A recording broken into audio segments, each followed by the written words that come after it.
Hello, and welcome to the World Storytelling Café. I am Lorenzo, and I am recording from Edinburgh, from my not too big bedroom. Strange times, huh? Strange times indeed. I just came back from my 1 hour in the outside world, and I went walking to the Braid Hills. I wanted to go running, but I went running a couple of days ago and I can still feel my legs. Apparently, running is not a good idea for a storyteller out of practice. Anyway, the Braid Hills were still beautiful. Everything is so spring-like and lush and yellow. And it was weird to experience that, keeping in mind that I have to keep 2 meters away from other human beings. But it's for my safety and for their safety. And in a way, for your safety as well. Because now more than ever, we realize how interconnected we all are. We live in a web where everyone needs to care for themselves as much as they care for others, and the other way around. Well, enough for the serious talk. I'm here to tell some stories, and I selected some silly ones. I am from Italy, so all the stories that I'll be sharing are part of storytelling folklore. Some from my region, Liguria, and some from the regions around it, Tuscany, Piemonte. I hope you will enjoy them. It's going to be extremely strange for me. It's going to be a new experience telling to a camera without the lovely feedback of a live audience. I'm used to tell stories locking eyes in eyes with my audience and breathing the same breath, creating the same images and living the same emotions. I hope you will still bear with me. I'll do my best to connect with you in a way or another. Anyway, once upon a time, there lived a boy. His name was Giovanni, but we will call him Jack, just for ease of pronunciation. Jack was not afraid of anything, so much so that they called him Giovanni senza paura, Jack with no fear. Was he afraid of spiders? No. Was he afraid of the darkness? No. Was he afraid of death itself? Of course not. And Jack, fearless Jack, used to live on the road. He slept where his head would hit something soft, covered by the stars under the beautiful sky. All year round. In summer, it was wonderful. In spring and fall, still doable. In winter, sometimes it was grim. But hey, we were in Italy back then. It's not like Scotland. You can do it all year round. Now, once, Jack, in his wandering, came to a small village. He went to a tavern. He asked for some wine and some bread, and asked the tavern keeper if, by any chance, he had a spare room, or even a corner in the stables. The tavern keeper answered, "I'm sorry, boy, this is a tavern, not an inn, and I cannot host you. But if you really are looking for a place to sleep, well, there is a castle on top of a nearby hill." Maybe I shouldn't have mentioned it, for it's cursed, and anyone who tries and sleeps there never wakes up. Now, the tavern keeper was trying to scare Jack off just for fun, but Jack, as he heard of a castle, a cursed one, his eyes sparkled, he smiled broadly, even his ears smiled. He took the wine, the bread, asked for a piece of cheese, and off he went to see the cursed castle. The tavern keeper, he felt awful and immediately went around in the city to let everyone know that the poor boy would die for sure that night. But this is what happened. Jack climbed up the hill, passing through some dark, thick forest. The trees leaning over him as if they were trying to hold him back. The undergrowth was so thick that his feet had to push and pull for each step. When finally he reached the castle, it was a huge, black, looming structure. Only one of the towers still stood, the others had fallen, and only finger-like ruins were left. 2 windows right next to the main door looked like empty eye sockets around a nostrils.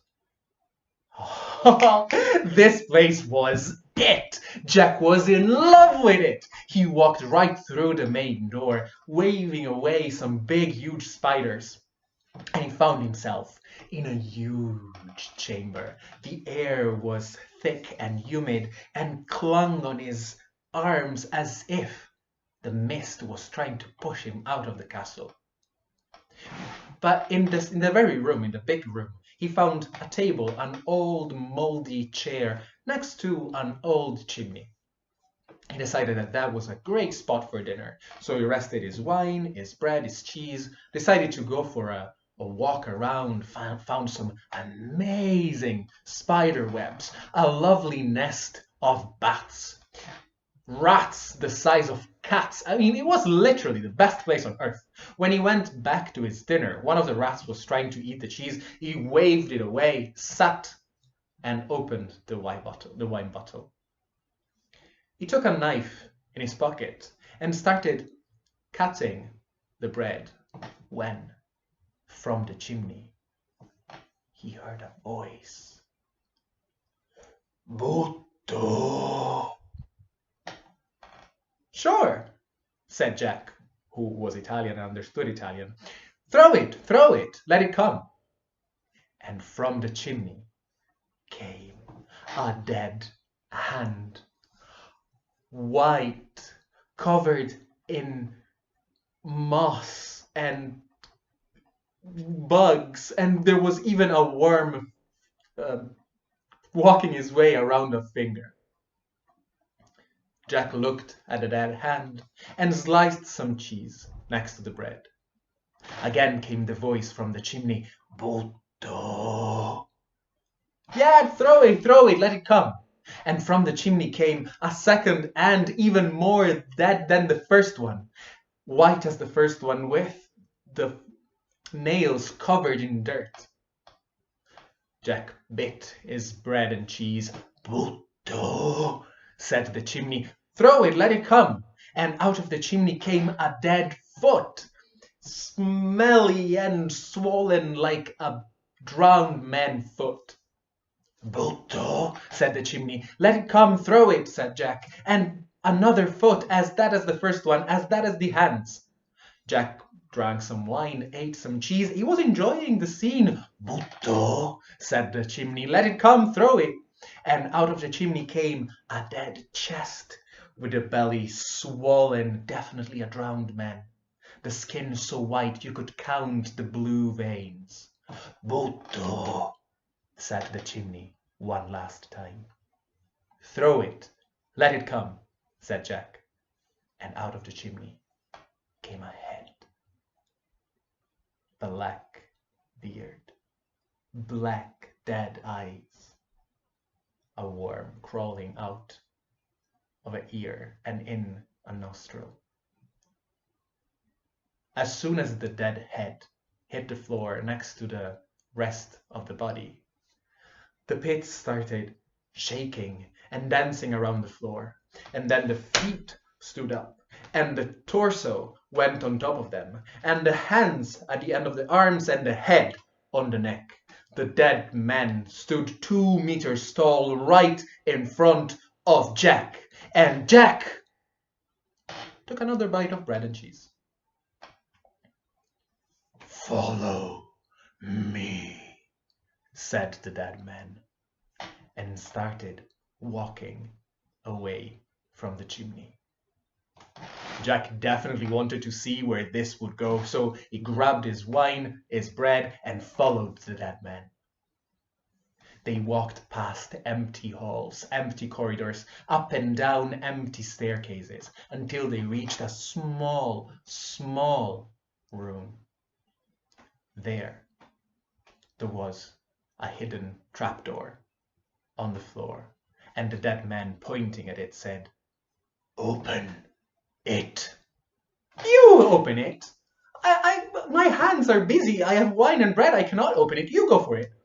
"Open it, I said. I cannot. My hands are busy." "Open it." I cannot, dead man. You go for it." They argued for a while until the dead man said, "Oh!" and reached out with his dead hand and lifted the trapdoor. Jack couldn't hold his curiosity in. He peeked down and heard a voice, "Go down the stairs." "No way," said Jack. "I have no idea where those stairs are leading. You lead the way." "Go first." "You go first." "Go ahead." "You go ahead." "Go, I said." "Go, you go, I said." They argued until the dead man said, "Ugh!" and went down the stairs. Jack followed because he was just too curious. At the end of the narrow staircases was another secret room, narrower than the first one. The air was so thick, you could tell no one had breathed it in for centuries. In the middle of the floor, there was 3 pots full of gold. The dead man said, "Take them upstairs." "No way. My hands are busy and you're far stronger than I am." Now, the dead man knew better than argue, so it took 1 pot with one hand, 1 pot with the second, and the third pot as well, and climbed upstairs. They went all the way back to the chimney, where the dead man rested the 3 pots and said, "Well done. You were not afraid of me, so you shall live. 1 of these 3 pots is for you. The second one is for the men who will come in the morning thinking that you are dead. The third one is for the poorest men in town. But beware. If you will not be able to take the 3 pots out of the castle before dawn, you'll be dead." And as he said so, his hand fell, and then the other fell, and then his legs came off, and his head fell from the torso, and all the 5 pieces went back to the chimney. Jack stood there, flabbergasted. Too many things had happened, and he had not even finished his wine.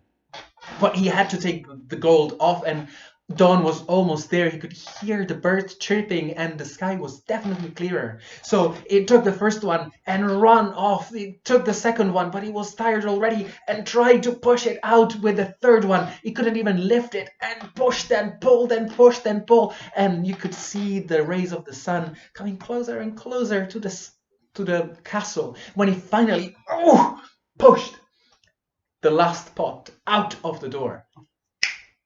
That is when the sun break out from the mountains. And quite at the same time, Jack heard voices coming from the valley. L'eterno riposo. Hey, I'm alive, no need to sing for my death. Jack screamed and ran towards the 4 men carrying an empty coffin. They were so scared that one of them fainted, and for a second they thought that they would fill the coffin anyway. But as Jack explained what had happened, as Jack showed them the gold that they gained just because they were coming for him, oh well, the 4 men were happy and strong all of a sudden. They helped him take the 3rd pot all the way down to the village. They found the poorest man and gave him the gold. Now, I don't know what the poor man did with his pot of gold, but I know what Jack did with his. He decided to move and live in the castle. He refurbished it, not too much. He decided that the look from the outside was quite cool. He decided, though, that rats are not good neighbors, so he pushed them out. He bought some new furniture pieces, some like fancy tables and armchairs and a wardrobe, and he lived like a rich man in his castle for a long, long life, until after his 90th birthday. He was chilling in one of his balconies, looking at the beautiful valley. The sun setting right in his face, warm and red and beautiful.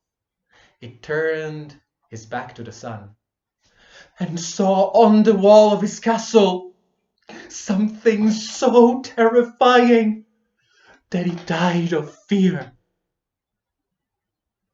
He saw his shadow that he had never noticed before. And that's how Jack, fearless, ended his story. Wow. One gone, two to come. I hope you enjoyed it. And sorry if I take a sip of water, but wow, it was a long one. Ooh. It's definitely different telling stories to a screen, because the screen doesn't laugh back. I hope you laughed a little bit. I hope you did. I hope you did.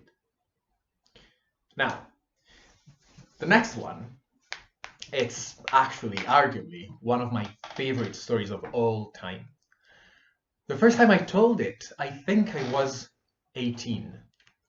I was working at a summer camp, and after lunch, I was just looking for a way or another to keep the boys and girls in check. You know, that weird time after lunch where you're not allowed to take it to like go swimming in the sea and you have to just do something for an hour. Well, I used to tell stories, and I found this in a book. And I thought, yeah, why not? Another monster story. Cool. But it kind of stayed with me. And I think there is something in this story that's not just for kids at a summer camp. I hope you like it as much as I do. Once upon a time, there lived a boy. His name was Giovanni, but we will call him Jack for sake of pronunciation. Now, Jack was a lumberjack, and this is not a joke. It literally was a lumberjack, but a very bad one. Like, so much so that this story begins one day when Jack was chopping down a mighty tree. And the tree fell right on his leg, his right leg. It was a bloody business. His friends were terrified. The wound looked so nasty. They grabbed Jack by the arms and ran to the nearest hospital, to the nearest doctor. The doctor stitched him up, bandaged him in white bandages, and then said, "Jack, when you go home, no matter what you do not take off the bandages and do not touch your wound." Now, what did Jack do the minute he got home? Of course, he unwrapped the bandages and looked at his wound. It was the most beautiful wound he had ever had. Have you ever been proud of a wound? I know I have. Have you ever fallen and opened a nasty, gnarly wound in your hand? I have, and it was gorgeous. Well, Jack's wound was even better. A white line that promised to become a mighty scar, circled by a purple halo, surrounded by a yellow and red aura. It looked like a painting, and the black stitching crisscrossing the white scar, they were the work of an artist. Jack couldn't hold it, so he decided that he would touch it. And just as he was about to go, bzzz, a big, fat fly, so big you could count the hair on his body, bzzz, landed right there on the wound. Now Jack... Oof. Bzzz. Bzzz. Bzzz. Bzzz. Bzzz. So many flies! They kept coming, and he kept spilling them all over the place until no more flies came. And he counted the bodies on the floor. 500 flies! There was something. He had never killed 500 flies in one take. He thought that he had not killed 500 flies in his lifetime. Who had? Like, there was a deal, like a deed worthy of a mighty warrior. So he grabbed a pen and a piece of paper and he wrote a sign. Jack, strong and brave, to 500s. Death he gave. It sounded quite cool. And he decided to wear his sign on his chest whenever he went. So when he went to town, Jack, strong and brave, to 500, death he gave. And when he went to the market, Jack, strong and brave, to 500, death he gave. And when he met people on the street, Jack, strong and brave, to 500. To 500? What? Asked people. Well, not to Jack, of course, because, I mean, what if it was 500 men? You don't want to mess with a mass murderer, do you? So they just whispered in corners, 500 what? 500 bandits? 500 monsters? 500 dragons? I mean, I've heard that he killed a giant single-handedly. I've heard that he killed a dragon with a bite. I've heard that he killed a chimera with a snap of fingers. The stories became bigger and bigger and bigger, and the fame of Jack, strong and brave, reached the ear of a king. And the king thought, well, I need a man like this Jack. So the king took his crown, hid it under his cloak, and went to the city looking for Jack. Luckily enough, he found him sitting at a pub with a pint of ale in front of him and said, "Hey Jack, is it you, Jack? Jack, strong and brave, that killed 500. Jack said, well, I might need a man like you. There is a giant living on a nearby hill. Well, I need someone to kill the giant. Would you do it?" Said Jack. I mean, he had heard the stories about himself, and he knew that a giant was not a problem for Jack, strong and brave. So he set off and started climbing up the mountain. Halfway there, he met a farmer surrounded by a small herd of sheep. He bought 2 pieces of fresh cheese and climbed on, holding the 2 pieces of cheese in his hand. Soon after, he reached the cave of the giant. He was quite sure he was in the right place for 3 telling details. First of all, the smell, the lingering smell of death.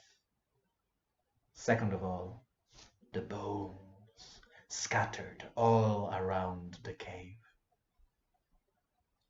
But thirdly, and most importantly, a sign, giant, and an arrow pointing right at the cave.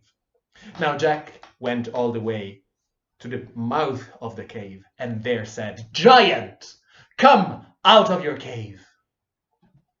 And well, out of the cave, the giant came, and it was much bigger than Jack could ever imagine.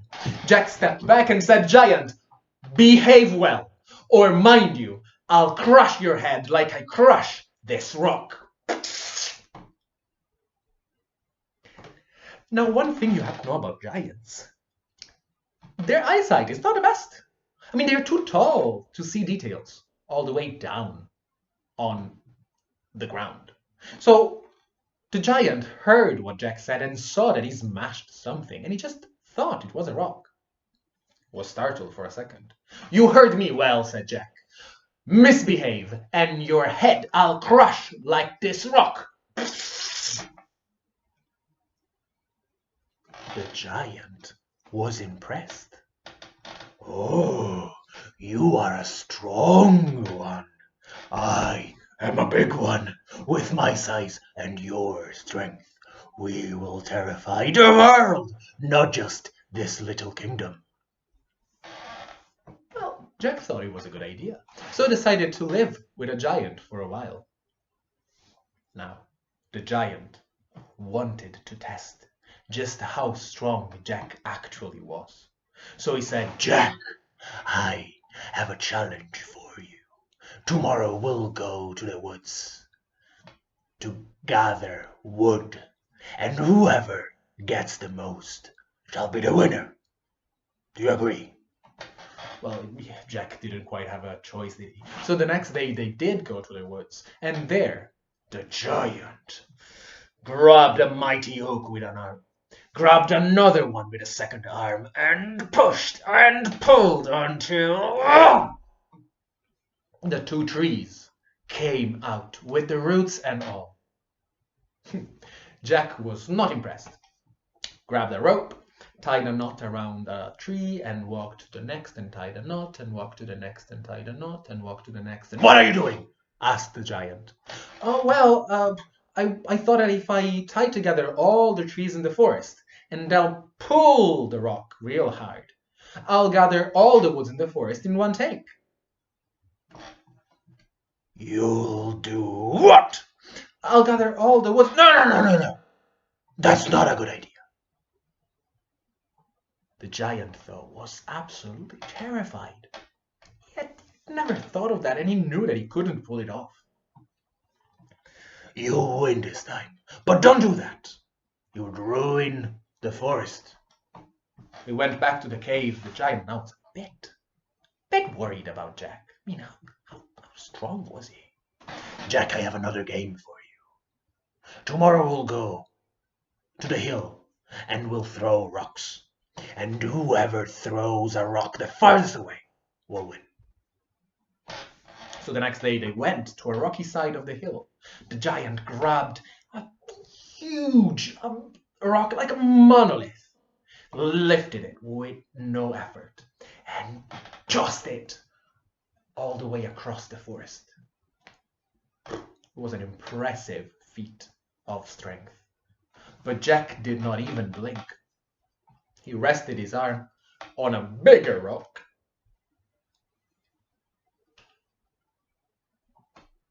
Ahoy! Ahoy! Make way! Make way! He screamed. What are you doing? Said the giant. Well, I saw people and I'm telling them to move away. The giant looked but couldn't see anyone. No, the other side of the ocean. The other side of the ocean, there are people on the shore, and I'm telling them to move. The other side of the ocean. Yeah, because if I toss this rock all the way, no, that's not a good idea. Don't do anything.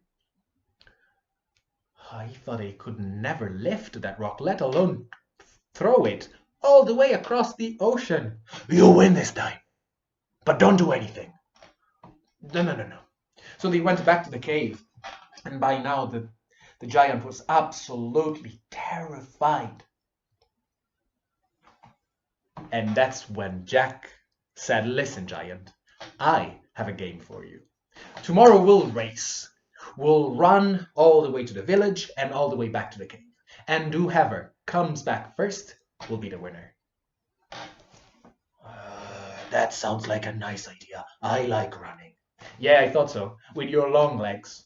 Actually, your legs are so long that maybe you could give me 5 minutes, like advantage? Yeah, that's reasonable. But I liked your idea. So the next game was running, and the next day they did run. Jack set off with 5 minutes of advantage and run downhill and run until he met the very same farmer that he had met so long before, with the very same sheep around him.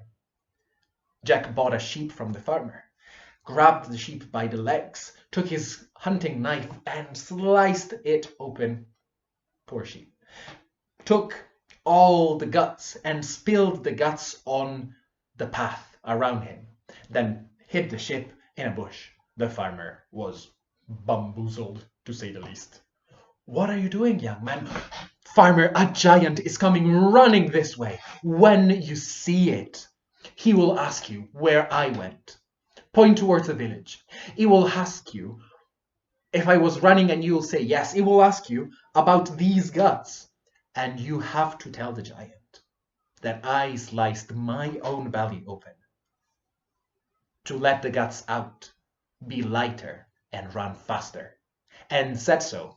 Jack jumped in a bush right a second before the earth started shaking and trembling, and soon enough the giant came in all its might, running. He had gathered all his strength, and he was actually thinking that there was no Jack on earth that could scare him, and he was ready to grab the little Jack by the head and eat it when he saw the guts on the floor and said, "Farmer, have you seen a boy coming this way? Because he is my lunch, and I'm looking for him." Yes, he came this way. He ran to the village, and to run faster, he sliced his belly open and let out the guts to be lighter and run faster. "Oh," said the giant, "that is a good idea," and reached to his hunting knife, and that's the day the giant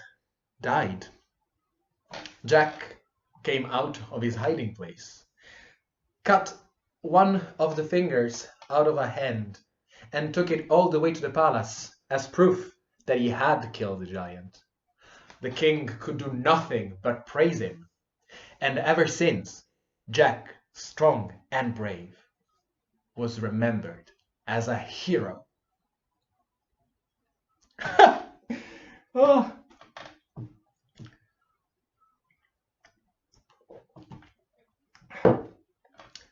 As I said, telling to a screen is quite absurd, especially if you're making the voices. Like, if you're making voices of a character in front of a screen, you feel completely crazy. But I'm doing it for you guys, so I hope you appreciate.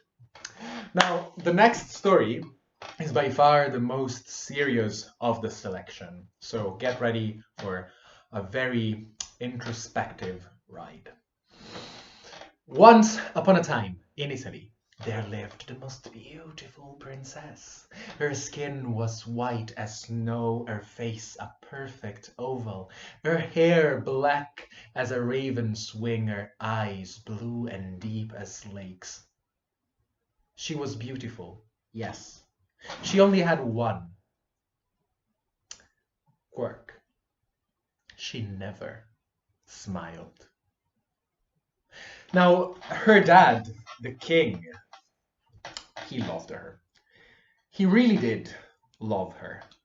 He truly, deeply loved her. But after 18 years of not even a smile, not even a twitch, he was just at his wit's end. Every morning he would tell a joke and nothing. After lunch, he would tell the funniest thing that happened during the morning, and nothing. Every night he would come up with the silliest, craziest stories, and she never cracked a laugh. After 18 years of this life, he said, "Daughter, my lovely daughter, I love you so very much, but I thought that it's time for you to get married and live happily ever after somewhere else. I mean, I will miss you so much. You're the light of my old age, but I am truly thinking about your happiness. So tell me, beautiful daughter, I love you so much. Tell me, will you get married? Father, this sounds like a great idea. Oh, it's so good to see how happy you are about this. So tell me, what do you want from your husband? Do you want your husband to be beautiful? We will find the most beautiful. Dad, beauty, it's not important. It fades with age. It's only skin deep. Oh, daughter, you're so wise. You're so wise. True. So you want your husband to be rich. You want your husband to be filthy rich, like the richest man. Oh, father. Rich is not important. Being rich is not relevant. No. Then tell me, daughter, tell me, what do you want from your husband? I will marry a man able to make me laugh. Ugh. Well, it was worth a try. So the king had his servants write a letter to all of his kingdom, saying that whoever was able to make the princess laugh, rich or poor, would become prince and marry her. And you can only imagine the amount of people who decided to try. The first, of course, were the princes, who would have tried anyway, because she was indeed beautiful and a princess. So the first to walk to the palace was a young, beautiful prince, a short cape on his shoulders, a white plume in his hat.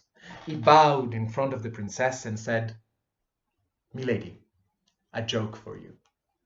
Do you know why the chicken, crosses the road? To prove he's no chicken." "This doesn't even make sense," said the king, and waved him away. Came in another. "Do you know why a goose crosses the road? To prove it's no chicken." "Oh, this is not better than the last one." "Do you know why another chicken?" Enough with poultry." And the king was furious, and in they come one after the other with sad, poor jokes, and the princess never laughed. Now the story of the princess who couldn't laugh flew as fast as only stories can fly, all the way to the ear of a young boy. His name was Giovanni, but we will call him Jack for sake of pronunciation. Jack thought, well, it's easy. I can make a girl laugh. I can become prince, easy peasy. So he grabbed some water and some bread and some ham and tied it all together, put it on his back, and went to the capital. And as he went, he thought, wow, a farmer can become a prince in just one night with just one joke. That's great. That's amazing. And as he walked, he smiled and looked at how beautiful the world was and thought, oh, this is great. And in a fortnight, I will be king of this all. And so he almost missed a rock standing right in the middle of the path with an old woman sitting on top. She was wrapped in a black cloak, and her old hands were clasping her throat. When he noticed her, well, she indeed looked troubled. So he came closer and said, "Nonna, hai bisogno di qualcosa?" The old woman reached out with a claw that looked like bark, grabbed Jack, and said, "Me spellinsega agua." Because not only she was Italian, but she was from Genoa. Now, luckily enough, Jack understood that she was thirsty, so he reached out with his water. The old woman drank avidly and said, "Oh, Jack, ti è un bravo fante, ben feto. Te voglio dare in regalo." "Oh, I don't need anything. I don't need anything. Tomorrow I'll be king, and everything I'll want will be mine. So don't worry, old woman. I don't need anything. E come ti fai a diventare re? Oh, it's easy. I'll go to the castle and I'll tell a joke and the princess will laugh and I'll be prince and in a couple of years I'll be king. No, a me pare un po' strana sta storia, said the old woman, and reached out right next to her boulder was a white goose. She reached out and said, "This goose is magical. She will follow you wherever you go. And whenever the goose says quack quack, you have to answer attaccati là. Quack quack, attaccati là. Quack quack, stick to that." Now Jack, fine, thank you. He accepted the goose and off he went on his road. And soon enough he forgot about the weird old woman, but the goose kept following him like a dog. Come nighttime, he found an inn where to sleep. The innkeeper noticed how beautiful the goose was and asked Jack if it was on sale. No, it's a magical goose and I am not allowed to sell it. Magical goose? Not for sale. Take the room right next to mine because you look like a weary traveler and I want you to spend the night in the best room we have. Jack took the best room in the inn. Little did he know that the daughters of the innkeeper had the keys to his room and were planning to steal the goose. So at midnight, when he was sleeping, they sneaked in, opened the door. The first one went in, reached out her hands. The goose was sleeping on the pillow right next to Jack's head. She grabbed the bird and the bird went quack quack. Jack woke up and said, "Attaccati là!" And the girl, indeed, was stuck to the goose. She couldn't take her hands off. She started screaming and crying and her sister came running and grabbed her on the quack quack. Attaccati là! And the sister's hand was glued to the older sister's shoulder. Together the two girls screamed and shouted, but Jack he couldn't understand what was going on. Clearly, he was not welcome in the inn, so he got dressed quickly and off he went through the door, followed by the goose, followed by the first daughter of the innkeeper, followed by the second one. The innkeeper, in his underwear, came running after them and reached out to his daughter and quack quack. As soon as he touched her waist, he got stuck to that as well. And so they went, Jack and the goose and the sister and the innkeeper. And come dawn, they passed right in front of a church. And the priest saw a young boy, a goose, two girls, and a man in his underwear. Oh, there is no religion on this earth. He ran down the stairs of the church and he waited. As soon as he saw the innkeeper, he kicked him in the quack quack. Attaccati là, and he got stuck with his foot to his butt. And off they went, Jack and the goose and the girl and the innkeeper and the priest, until they reached the smithy of a blacksmith. The blacksmith, when he saw the priest jumping on one foot, resting the other one on the butt of the innkeeper, "Oh, I'll teach him. And he went, and as soon as the priest was in front of him, he just punched him, quack quack, attaccati là, and he got stuck with his fist to the jaw of the poor priest. And off they went, Jack, the goose, the girl, the innkeeper, the priest, the blacksmith, and the wife of the blacksmith. She slapped his quack quack, and one after the other, all of the town, they got stuck in an endless pile. When they finally reached the castle, it was the longest line of people, all stuck together in weird shapes. And whoever saw it couldn't but laugh. The noise of laughter was a thunderstorm, was so loud that the princess heard it on top of her tower. She looked down and saw a crowd around a boy, followed by a goose and a girl and another, and a man in his underwear, and the priest jumping on one foot, and the the blacksmith punching and the wife, and she laughed.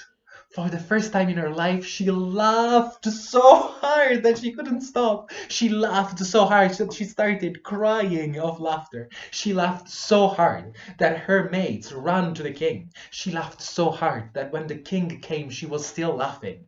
And she was still laughing as the king took her to church. And she was still laughing when she met Jack up close. And she was still laughing when another priest named them husband and wife. She was still laughing, and as far as I know, she's still laughing now. Well, thank you so much for listening. Thank you so much for spending this precious time with me. I hope you enjoyed these 3 stories. I was so absurd and silly, but thank you for holding on. It was indeed a great experience for me. Now, you will find a link down in the description to our online hat. If you loved or enjoyed at least what you saw, donate something, even just a penny, just to help support art that is still thriving in this trying time. If you didn't like what you see, on the same link, make a donation so I can get better. Old joke, but always works. I really hope that I'll see you online again. And thank you so much to the World Storytelling Cafe for having me. Have a good day and a good night. Young and old, you've been listening to a wonderful storyteller. And if you really liked it,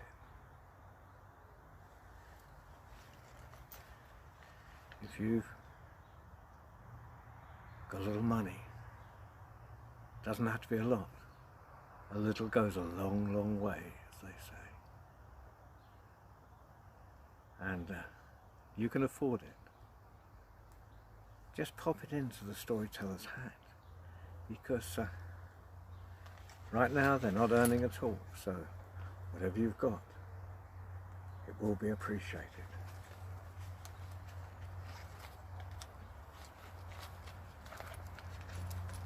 And I'm sure you parents will have set a good example for your children.